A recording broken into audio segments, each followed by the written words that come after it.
જય શ્રી કૃષ્ણ મિત્રો.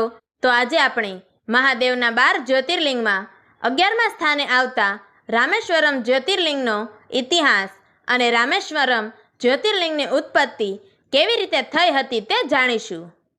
રામેશ્વર મંદિર ભારતના 12 જ્યોતિર્લિંગોમાં 11મું સ્થાન ધરાવે છે. રામેશ્વરમ જ્યોતિર્લિંગ ભારતના દક્ષિણ ભાગમાં તમિલનાડુ રાજ્યના રામનાથપુરમ જિલ્લામાં સ્થિત છે. તે ભગવાન શિવનું પવિત્ર રામનાથ સ્વામી મંદિર તરીકે પ્રસિદ્ધ છે. આ તીર્થ સ્થળને હિન્દુ ધર્મમાં કાશી જેટલું જ પવિત્ર માનવામાં આવે છે. રામેશ્વરમ મંદિરની લંબાઈ અંદાજે 1000 ફૂટ અને પહોળાઈ 650 ફૂટ છે.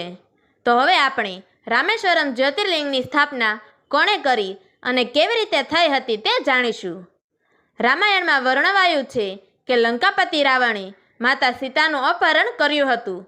ત્યારે શ્રી રામ, લક્ષ્મણ અને સુગ્રીવના સહયોગથી વાનર સેનાને ભેગી કરીને લંકા પર ચડાઈ માટે દક્ષિણ દિશામાં ગયા હતા. લંકા જવાના માર્ગમાં તેમને સમુદ્ર આવતો હતો અને આ સમુદ્રને પાર કરવો જરૂરી હતો. તેઓ ધનુષકોડી નામની જગ્યા સુધી પહોંચ્યા અને ત્યાંથી પથ્થરોનો પુલ બનાવીને લંકા ગયા. વાનર યોદ્ધાઓ દ્વારા તૈયાર કરેલા આ પુલને રામ સેતુ તરીકે ઓળખવામાં આવે છે.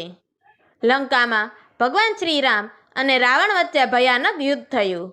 છેલ્લે ભગવાન શ્રી રામે રાવણનો સંહાર કર્યો અને માતા સીતાને મુક્ત કરાવી. લંકા વિજય બાદ જ્યારે તેઓ અયોધ્યા માટે પાછા ફર્યા ત્યારે તેઓ ફરી રામેશ્વરમ વિસ્તારમાં રોકાયા. ભગવાન શ્રી રામ ચેતન અને ધાર્મિક રીતે અત્યંત સંવેદનશીલ હતા. તેઓએ વિચાર્યું કે રાવણ બ્રાહ્મણ તથા શિવજીનો પરમ ભક્ત હતો. તેના નિવારણ માટે તેમને બ્રહ્મ હત્યાનું પાપ લાગ્યું હશે. આથી પાપના નિવારણ રૂપે ભગવાન શ્રી રામે શિવજીની ઉપાસનાનો સંકલ્પ લીધો. તેમણે નક્કી કર્યું કે અહીં શિવલિંગની સ્થાપના કરીને તેમની પૂજા કરવી. શિવલિંગની સ્થાપના માટે ભગવાન શ્રી રામે પવનપુત્ર હનુમાનજીને કૈલાસ પર્વત તરફ મોકલ્યા કે જ્યાંથી તેઓ શિવલિંગ લાવી શકે. પરંતુ પૂજાના નિર્ધારિત મુહૂર્ત સુધી હનુમાનજી પાછા ન આવી શક્યા. સમય હાથથી ન જતો રહે એ માટે માતા સીતાજીએ સમુદ્ર કિનારાની પવિત્ર રેતીમાંથી એક શિવલિંગ બનાવ્યું.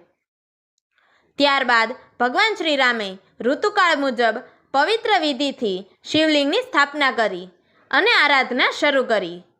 બીજી બાજુ જ્યારે હનુમાનજી સમયસર શિવલિંગ લઈને પધાર્યા ત્યારે સીતાજી દ્વારા બનાવાયેલું લિંગ જોઈને તેમને થોડી નિરાશા અનુભવાઈ.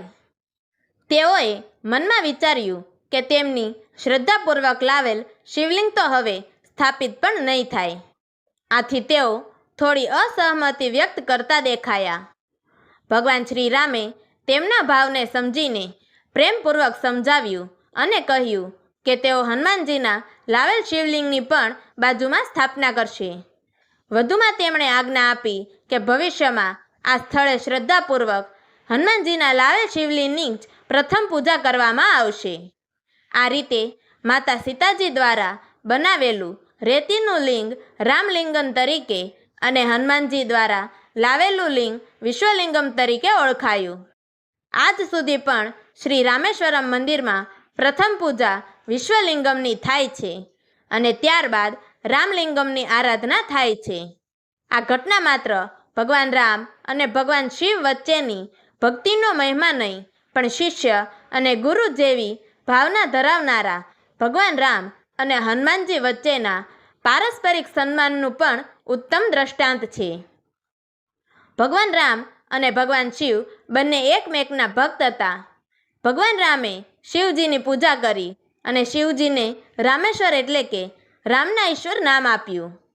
બીજી તરફ શિવજીએ પણ ભગવાન રામના ગુણગાન ગાયા, જે હિન્દુ ધર્મમાં ભક્તિ અને જ્ઞાનના મિલનનું ઉત્તમ ઉદાહરણ છે. રામેશ્વરમ જ્યોતિર્લિંગ તીર્થનો મહિમા ઘણો છે. માનવામાં આવે છે કે અહીં દર્શન કરવાથી અને સ્નાન કરવાથી જીવનના તમામ પાપોનો નાશ થાય છે. અહીં 22 તીર્થ કુવાઓ છે જ્યાં યાત્રાળુઓ સ્નાન કરીને પવિત્રતા પ્રાપ્ત કરે છે. કહેવાય છે કે અહીં સ્નાન કર્યા પછી જ ભગવાન રામનાથ સ્વામીના દર્શન કરવા જવું જોઈએ. રામેશ્વરમને હિન્દુ ધર્મના 4 ધામોમાં સ્થાન મળ્યું છે. ઉત્તરથી દક્ષિણ સુધીની યાત્રા દરમિયાન આ ધામ સૌથી પવિત્ર સ્થાન માની શકાય છે. રામેશ્વરમ એ સ્થાન છે જ્યાં ઈશ્વરના 2 રૂપો મળ્યા, ભગવાન શિવ અને ભગવાન રામ.